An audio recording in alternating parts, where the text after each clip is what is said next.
So today we're going to be talking a little bit about an article that I just saw. I'm not going to I'm just going to quote to paraphrase it. Like, I'm not even giving this any that much like hype. I'm not going to talk too much about this, but like it is, and I hate saying this because Juju's exceptional. Why can somebody not just hype up Juju without trying to bring down Caitlin Clark? And that's the thing. It's so disingenuous, all the hype for Juju. Because as great as Juju is, I think there are very few people who's hyping up Juju Watkins in good faith. Because Juju's insane. Like, Juju's actually insane. She is. Like, I'm going to say this. Like, as much as, in my opinion, the player of the year was Hidalgo, doesn't mean that Juju is not one of the two best.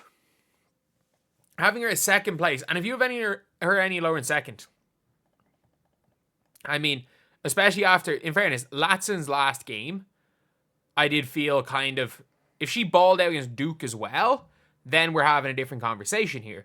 But with Juju Watkins, what we've seen from Juju is there's a great player there. There's a great person in there. But I just read an article that basically complained and said the media, it says Juju's lack of media coverage is inexplicable. Juju Watkins, at 19 years old, was on a Super Bowl commercial. At 19 years old, she was on a Super Bowl commercial. It is like saying the lack of... She's the equivalent of a rookie with the no one and done rule. It would be like... there has never been a more hyped 19-year-old women's basketball player. And I mean this. And she's not the best 19-year-old women's basketball player ever. She is the most hyped. Ironically, the media have never pushed a sophomore in college more than they have Juju Watkins. They have never pushed. And by the way, the media are pushing Juju Watkins more than they pushed Caitlin Clark. Do you want to know what the difference is in this situation? Is that Caitlin Clark became so hyped that the media couldn't help but push her. Because, in fairness, like, obviously Juju is an incredibly good player. Like, Juju in college, or say in high school, was getting people to show up, as was like Hopkins Page. Like, I'll say this, she's one of the two, her and Page are the two most hyped high school players ever. But when it comes to the reason why, the thing with Caitlin Clark is Caitlin Clark, you can look back on tweets, you can even look back from Dawn Staley. There was a tweet from Dawn Staley in 2021 when Caitlin Clark was getting no hype whatsoever despite leading the nation in scoring. And there's a tweet from Dawn Staley being like, we see you, Caitlin Clark, even though others don't. Like, Caitlin Clark literally had 2 years of if you're asking me who had a better first 2 years, Caitlin Clark or Juju Watkins, I think it's really close. I think Caitlin Clark probably deserved to win Player of the Year over Aaliyah Boston that year. I'm going to be honest, I think she probably did. Again, I watched the little bits and pieces of it. You can look back in hindsight, but again, hindsight is 2020. Like, but Caitlin Clark, the media were snubbing Caitlin Clark. Caitlin Clark not making the All-American team as a first team as a freshman is madness. Like, they brought Iowa to having one of their best records in a long, long time. They made the Big Ten final and the Sweet 16 as a freshman. Big Ten tournament final. And she didn't get first team All-American despite leading the nation scoring while doing all that. While being a freshman, carrying a team who really were struggling after Meg Gustafson left. And yeah, that's like, it didn't make sense at the time. It makes even less sense now. And the media were screwing Caitlin Clark for 2 years. Yes, the media, after the Louisville game, eventually, but the reason was she was going so viral on social media. The reason why people had to start pushing Caitlin Clark is she was going so viral on social media that there was no way the media could not focus on Caitlin Clark, because she was having her Jimmer mania. Like, it was Jimmer mania that actually should have lasted 4 years. It was a 4-year-long Jimmer mania. Realistically, that's what could have happened. But it was, imagine if Jimmer mania lasted 2 years and lasted through Jimmer had the greatest tournament of all time. simply put, that's what that would have been like. And you've got people that don't actually watch the sport of basketball wondering, complaining about Juju's lack of media push. When in fact, do you know what the media are saying? Why is Juju Watkins not getting more hype? Why is this? Why is that? When you are the ones that should be doing it. The people that are saying, oh, these people are being pushed in the media are complaining about the media not talking about her enough. Can we just listen to how ridiculous that is? Like, how is it? I'm sorry. How is it that Juju Watkins is being, again, not even just Juju Watkins, a lot of these people in media complaining about, the sport not being covered or anything. Why is it that a channel that is freaking known, people call me the freaking Caitlin Clark channel, why is it that you will not hear anything from any of these media sources about Dominique Malonga, a potential number 2 overall pick in her first European Championship semi-final, except you're going to see that here. The Olympics, when it wasn't Team USA playing, nobody freaking cared. You're going to see that here. Why is it that an Irish guy who is running 4 YouTube channels, 4, is able to talk more about Juju Watkins, able to talk more about these than you have, and then you're complaining that the media doesn't cover Juju Watkins more? What more did they need to do? They literally put her on a Super Bowl commercial. And then my favorite part about this is the article starts with this. Anything Caitlin Clark can do, Juju Watkins can do too. So where's the love for the sophomore sensation for USC? She just won unanimous player of the year that she might not have deserved at all.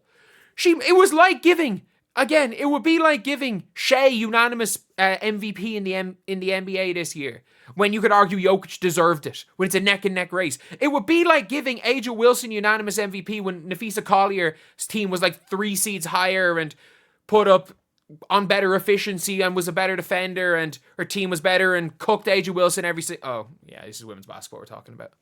This is the women's basketball media we're talking about. Yeah, that's not great. But anyway, like all this, anything Caitlin Clark can do, Juju can do. No, she can't. Juju can't shoot from 30. Juju is literally less efficient in every single offensive metric than Caitlin Clark, except she's a bit better at getting to the line because she has the Aja whistle, whereas Caitlin Clark does not have a very good whistle. She has the Aja whistle, so she gets to the line more. She is bigger, she's stronger, she is better in the post, but again, I'm sorry, 2 points are 2 points. A 3-pointer is worth an extra point. Caitlin Clark's a much better 3-point shooter. Caitlin Clark's a much better passer. Caitlin Clark is much better at using her gravity. Caitlin Clark's a much better playmaker. Caitlin Clark, as crazy as this sounds, is less careless with the ball than Juju Watkins.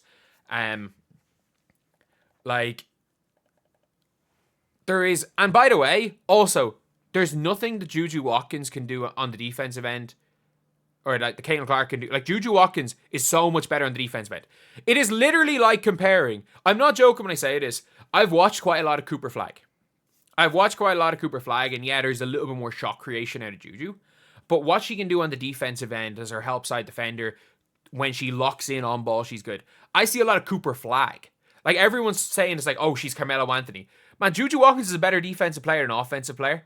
And Carmelo Anthony is notorious for not playing defense. And that's the problem, is that these people are saying, the people that are saying the media needs to talk more about Juju aren't watching basketball. They're literally not watching basketball. And that's the problem. The problem is the vast majority of the WNBA media do not watch the sport of basketball. And I mean, I'm not joking when I say that. They do not watch the sport of basketball. And yeah, again, you guys can have whatever freaking opinion you have, you want of me. But there's one argument you can't make. You cannot make the argument that I do not watch as much basketball as any sane person should. I watch every freaking league of ball. I watch every level of ball because, again, I coach at the semi-professional level, and if I'm ever in on something, I want to be all in.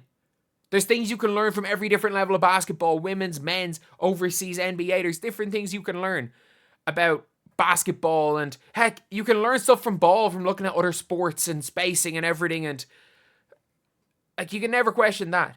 And again, I'm not questioning someone like a Hunter Cruz, someone like a Quita. Why? Imagine having one of those people. Imagine ESPN having one of those people as Like, not even ESPN. Sorry, they have Alexa Philippou, who's good. Who's good? She's good. Let's not quote that. But why not have someone on the TV, and maybe not those specific people, but why not just have somebody in this sports media that actually watches the games? Why are we hiring writers that don't watch the sport? And then they're complaining. All they do is they're just complaining. And that's the thing. Like, and that's the biggest problem, is that in none of these people, all these people are talking about growing the game. I'm sorry. Forcing a player down people's throats. And the worst part is Juju Watkins is good enough that without all this media crap, people are going to be hyped to watch Juju, especially in the tournament. There's a lot of people that are watching Juju Watkins. And Juju is continuously stepping up in a lot of big games. Was poor against Iowa, but great twice against UCLA. And Juju Watkins, they're set for a big tournament run. People are real excited to watch Juju Watkins. But people have so much of an obsession to put Caitlin Clark down that they're, again, bringing up everything like, why is Juju Watkins not getting more? Juju Watkins is the most hyped college sophomore of all time. Of all time. Without question. And with this tournament, I cannot wait to see what Juju Watkins, what she does in the tournament. I actually can't wait. I cannot wait to watch Juju in this tournament. I cannot wait to see how she does in the Big Ten, because it is genuinely not a cakewalk for USC. There are a lot of really good players or really good teams in that Big Ten. Like, you got to get through UCLA 3 times in a row. But it's not even, like, Maryland's not easy.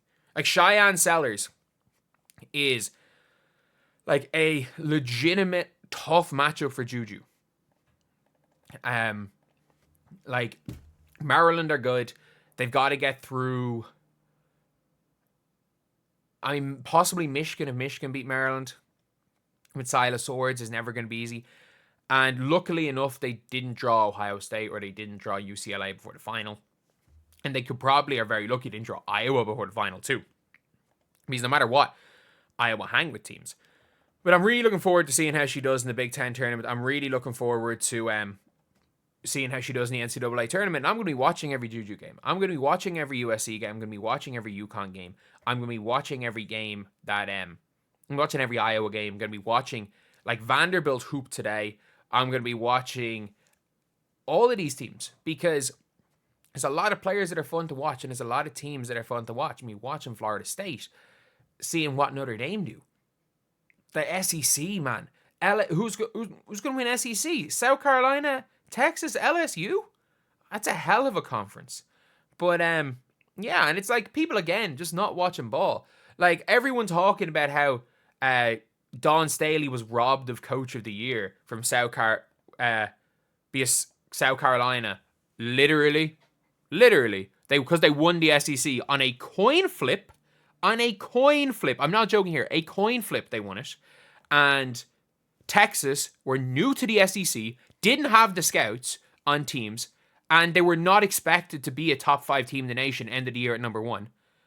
Didn't have a whole bunch of All-Americans. Didn't have Joyce Edwards come in this year.